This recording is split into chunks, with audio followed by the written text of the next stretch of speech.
नमस्कार. मी doctor Amit Subhash Pordi Netralaya and laser सेंटरचा संस्थापक. आज आपण एक मोठा विषय आपण घेणार आहोत. ते आहे डोळ्याबद्दलचे मिथ्स अँड मिसकन्सेप्शन्स, म्हणजे अर्थात अंधश्रद्धा व गैरसमज.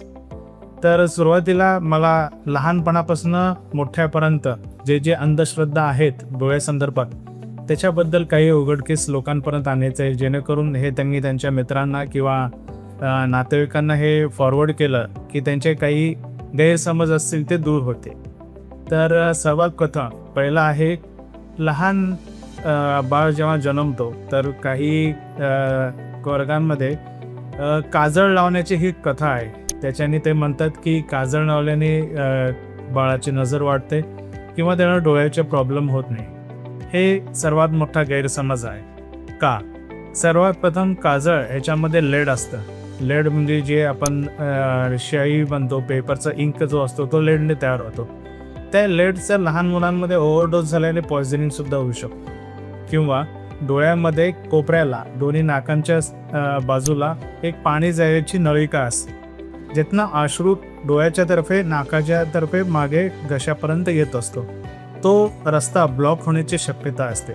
म्हणून मी आवर्जून पालकांना आणि नवीन आई वडिलांना सांगतो की त्यांनी काजळ हे वापरण्याचे टाळावे. दुसरा, आता ज्या लोकांना शाळेत कळतं की मुलांना चष्मा लागला आहे, तर प्रथम पालक पहिले विचारतात की हा चष्मा निघेल का? तर निघेल नाही निघेल, किती नंबर हे आहे त्याच्यावरनं ठरतं. पण सुरुवातीला चष्मा जो लागला आहे तो लावणं अत्यंत गरजेचं आहे. मग त्यांचा प्रश्न येतो, हा नंबर चष्मा लावल्याने नंबर वाढतो का? असं नसतं. जसं आपलं वय वाढतं, जशी आपली हाईट वाढते, डोळ्याचा आकारसुद्धा वाढतो. त्या ह्याच्याने डोळ्याचा नंबर बदलत राहतो. तो किती वाढ होतो तो दर 6 महिन्याला आपण 18 वर्षापर्यंत तपासणी करूनच देता येतं. परत काही जण म्हणतात की आता चष्मा जर घालवायचा असेल तर मी मुलाला चष्मा न लावता फक्त गाजर खाऊ घातलं तर चालेल का? हा प्रश्न अत्यंत चुकीचा आहे. ज्या मुलाला दृष्टी चष्म्याने दिसणार आहे त्याला चष्मा लावावाच लागतो. नुसता गाजर खाल्ल्याने तो नंबर निघून जाणार नाही. हे जे मिसकन्सेप्शन्स आहेत किंवा हे गैरसमज जे पालकांनी किंवा त्यांच्या इथं चालत आलेल्या प्रथांनी चाललेलं आहे, हे निवारण करणं गरजेचं आहे. म्हणून ज्या मुलांना चष्मा लागला आहे तो लवकरात तपासणी करून लावावे आणि वारंवार त्याचे चेक करत राहावे. भलेही तो पालक म्हणत असेल की त्याचं डोकं दुखत नसेल किंवा त्याला कमी दिसत नसेल, तरी सुद्धा दर 6 महिन्याला 18 वयापर्यंत दाखवणं हे गरजेचं आहे. नंतर येतं की खास करून ऑपरेशनच्या वेळेचे मिसकन्सेप्शन्स किंवा ज्याला आपण अंधश्रद्धा असे म्हणतो की ऑपरेशन सर आपण मोतीबिंदू पिकल्यानंतरच ऑपरेशन करावं का? ते अत्यंत जुनी झालेली गोष्ट आहे. त्यावेळेसचा काळ कसा होता की तुमच्या आईवडिलांच्या किंवा त्यांच्या आईवडिलांच्या वेळेचं मोतीबिंदू पिकेसपर्यंत का थांबायचं? कारण त्यावेळेस एवढे मशीन्स नव्हते, ज्याला मायक्रोस्कोप म्हणतात, तेवढा सायन्स विकसित झाला नव्हता. तर त्याच्यासाठी तो डोळ्यामधला बिंदू हा पांढरा झाल्यानंतरच दिसावा म्हणून ते पिकेसपर्यंत थांबण्याची लोकांना गोष्ट करत होते, म्हणून ते पिकण्यापर्यंत थांबत होते. पण आजकालच्या जमान्यात आपल्याला मायक्रोस्कोप, फेको मशीन हे खूप रिसेंट टेक्नॉलॉजी आल्यामुळे लवकरात लवकर करणं गरजेचं आहे. कारण जेणेकरून ज्याला आपल्या डे टू डे ॲक्टिव्हिटीजमध्ये म्हणजे दैनंदिनच्यामध्ये आपल्याला जर अडथळा येत असेल मोतीबिंदूमुळे, त्याचं ऑपरेशन करून घेणं अत्यंत गरजेचं आहे. दुसरी गोष्ट, ज्या लोकांना असं वाटत असेल की बाबा मला गाडी चालवताना खूपच लाईट प्रकाश येतोय, त्याने एकदा दाखवून घेणं हे पण अत्यंत गरजेचं आहे. मोतीबिंदू करावं का नाही करावं हे डॉक्टरच्या सल्ल्याशिवाय आपण स्वतःहून त्याचा विचार करू नका. आणि दुसरा अजून एक प्रश्न असतो की दुसऱ्या डोळ्याचं ऑपरेशन कधी करावं? तर मी तुम्हाला एक सिम्पल एक्झाम्पल देतो की समजा आपल्या घरात एक तराजू आहे, दोघांमध्ये वजन आहे, त्याचं बॅलन्स सेम असतो. दोघांमध्ये वजन नाही तरी सुद्धा त्याचा बॅलन्स सेम असतो.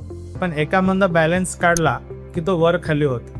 म्हणून डोळ्याचा जरी बॅलन्स आपल्याला ठेवायचा असेल तर जर दुसऱ्या डोळ्यात झाला असेल मोतीबिंदू तर लवकरात लवकर करणं ते पण गरजेचं आहे. किंवा डॉक्टरच्या सल्ल्यानुसार ते पुढचं कधी करावं ते त्यांना विचारणं गरजेचं आहे. त्यानंतर असं अजून एक असतं की उन्हाळ्यात ऑपरेशन नको आम्हाला हिवाळ्यातच करायला पाहिजे. हे पण एक गैरसमज झालेला आहे. कारण अगोदरच्या काळात क्लायमेट कंट्रोल हा खूप व्यवस्थित नव्हता. त्यावेळेस एसीची एवढी जास्त झालेली नव्हती. एसी किंवा हेपा फिल्टर्स किंवा ओटीमधलं तेवढं संशोधन झालं नव्हतं. म्हणून काय करायचंय की थंडीच्या दिवसात जेणेकरून पेशंट कम्फर्टेबल असेल आणि वातावरण पण व्यवस्थित असेल तर ते करण्यात व्यवस्थित होतं.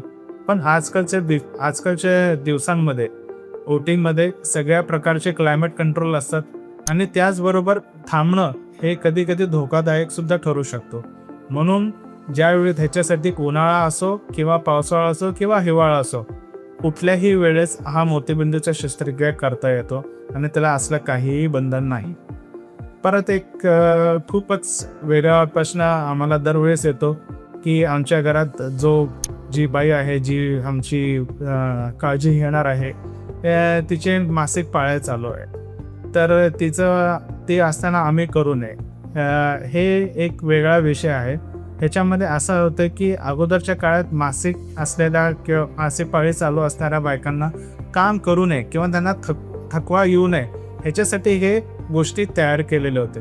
पण आजकालचे ऑपरेशन हे 24 ते 48 तासात सगळेजण पेशंट बरं होतो आणि ऑपरेशन तर फक्त 10 ते 15 मिनिटाचंच असतो.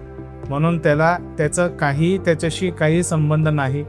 आणि हे जर गैरसमज किंवा अंधश्रद्धा आपल्याकडे असेल तर आपण ह्याचं निवारण करणार ही माझी अपेक्षा. धन्यवाद. आणि आपल्या मित्रांना ह्याच्याबद्दल माहिती असेल तर हा नक्की व्हिडिओ लोकांशी शेअर करा. थँक्यू.